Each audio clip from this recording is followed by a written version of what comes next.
RJD के leader Tejashwi Yadav ने कहा है कि वज़ीर-ए-आज़म नरेंद्र मोदी के पास मालूमात का फुकदान है। पटना में मीडिया से बात करते हुए तेजस्वी ने कहा, कर्पूरी ठाकुर जिन्हें हाल ही में भारत रत्न दिया गया, जब वो पहली बार वज़ीर आला बनी तो उन्होंने बिला लिहाज मजहब तमाम पसमानदा तबकात के लोगों को तहफ़्फ़ुज़ात दिए।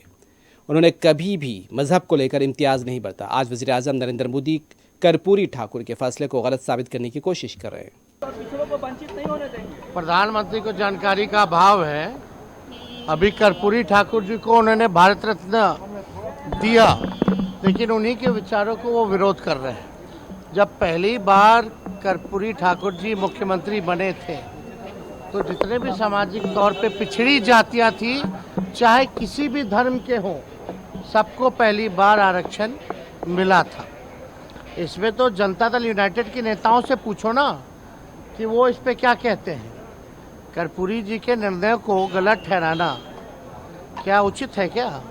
तो पहली बार उसी टाइम मिला था।